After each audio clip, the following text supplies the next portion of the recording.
Assalamualaikum warahmatullahi wabarakatuh. Perkenalkan, nama saya Muhammad Muslim Wibowo dari Prodi Teknik Komputer NPM 23316051. Kali ini saya akan menjelaskan apa itu najis dalam Islam. Najis itu adalah suatu kotoran. Jika kotoran tersebut menempel pada pakaian atau tempat, maka pakaian tempat tersebut tidak dapat digunakan untuk beribadah, misalnya sholat. Jadi najis itu kayak apa ya, kayak sesuatu hal yang tidak sah gitu buat kita sholat gitu. Jadi kita harus mensucikannya. Nah, mensucikannya itu kita harus tahu dulu sesuai dengan tingkatan najis. Najis ini ada beberapa tingkatan soalnya, jadi kita harus tahu dulu macam-macam najis. Di sini macam-macam najis ini dari Ustadz Haji Fakhur Rahman dalam bukunya Pintar Ibadah melakukan tingkatan najis itu dibagi menjadi 3 macam. Nah, apa aja tuh? Nah, yang pertama najis mukhaffa, yaitu najis ringan. Kedua ada najis mutawasitoh, yaitu najis biasa atau sedang. Yang ketiga itu najis mughalazah, yaitu najis berat. Nah, apa sih itu najis mukhaffa itu? Najis mukhaffa itu dia tergolongnya masuknya ringan. Ya, contohnya air kencing bayi laki-laki yang belum makan sesuatu kecuali air susu ibunya. Jadi anak bayi laki-laki itu kalau dia misalkan masih belum makan itu termasuknya masih najis ringan. Jika misalkan dia sudah bisa makan nasi, itu dia masuknya ke najis sedang. Jadi termasuknya najis mukhaffa untuk air kencing bayi laki-laki yang belum makan atau yang masih menyusui susu air ibunya. Yang kedua itu ada najis mutawasito, yaitu najis biasa atau bisa disebut najis sedang. Nah, kalau yang sedang ini dia lumayan ya, kayak contohnya itu ada nanah, darah, kotoran yang keluar dari kubul dan dubur manusia atau binatang. Ada juga yang dia contoh minuman, haid, dan nifas. Juga termasuk bangkai itu. Bangkai manusia, belalang, dan ikan tidak dianggap najis. Oh, berarti dia itu yang najis itu berarti termasuk bangkai aja. Najis mutawasito itu ternyata menjadi 2 macam, yaitu najis ainiyah, yaitu najis yang tampak zatnya atau sifatnya seperti warna, bau dan rasanya.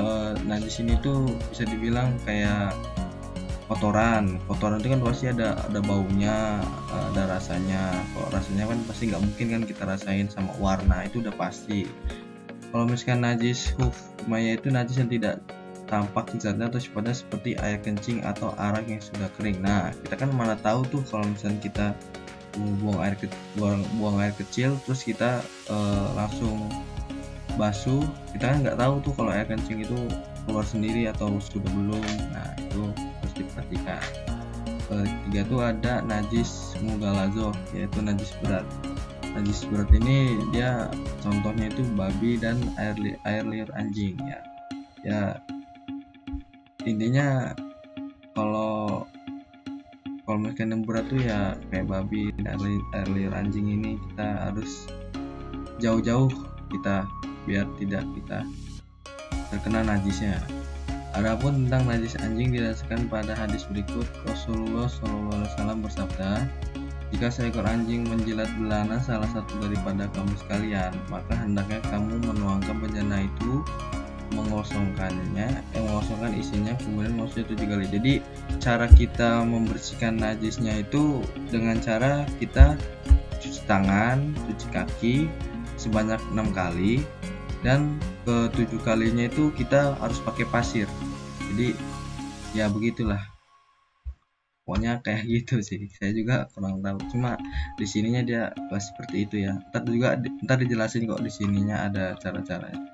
Nah, kita dari mensucikan dari najis mukhaffa ini, cara mensucikannya itu dengan jika sesuatu itu terkena najis mukhaffa, maka cara mensucikannya yaitu dengan membersihkan air suci atau air mutlak pada sesuatu yang terkena najis. Jadi semisalnya kita terkena bayi air kencing bayi laki-laki itu, jadi kita cukup ambil air lalu kita kipat-kipatkan saja, itu sudah bisa menghilangkannya. Lanjut ke memsucikan dari najis mutawasito ainiyah. Jika sesuatu itu terkena najis mutawasito ainiyah, maka cara mensucikannya itu dengan mencucinya hingga warna bau dan rasanya hilang, kemudian dibasuh dengan air suci. Ya, jadi kalau kita terkena kotoran yang najis, kita harus cuci sampai bersih, sampai baunya hilang, sampai warnanya itu tidak ada lagi, hilang gitu. Terus kita bersih lagi, kita bilas lagi, pokoknya kita sampai bersih, sampai hilang najisnya. Lanjut kita mensucikan dari najis mutawasito hukmiyah.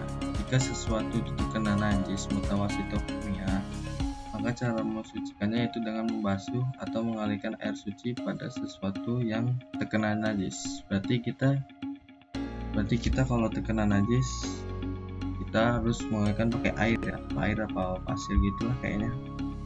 Terus keempat, mensucikan dari najis mughlazo. Ini najis yang tergolong najis berat. Jika sesuatu itu terkena najis mughlazo, maka cara mensucikannya itu dengan cuci sampai 7 kali dan salah satunya dicampur dengan debu atau tanah. Tanah di sini tidak boleh diganti dengan bahan lainnya, misalnya sabun, deterjen atau lain, boleh masuk atau bahkan air suci bersih. Nah, jadi betul kan? Berarti kita itu harus mensucikannya dengan air terlebih dahulu 6 kali. Setelah itu ke-7 kalinya kita harus pakai debu atau tanah, pasir juga boleh. Begitu. Ada najis makhfu, najis yang dimaafkan. Najis makhfu adalah najis yang tidak wajib disucikan karena terlampau sedikit dan tidak dapat dibedakan antara yang terkena najis dan yang tidak. Contohnya darah atau nanah sedikit, bangkai hewan yang tidak mengalir darahnya, percikan najis sedikit, dan lain sebagainya. Oh, jadi dia tuh najisnya yang kayak misalnya kita punya jerawat itu, kadang kita kalau misalkan kayak gini tuh kadang keluar nanah dikit tuh, apa kayak darah gitu, itu kayaknya masuk kayaknya juga. Saya kurang tahu jadinya. Jadi ntar dibahas lebih detail lagi di Google, banyak kok soalnya. Oke, kalau udah najis itu sebenarnya banyak ya, cuma kita harus benar-benar tahu apa itu najis, apa itu ininya ya. Jadi kayak begitu aja dari saya.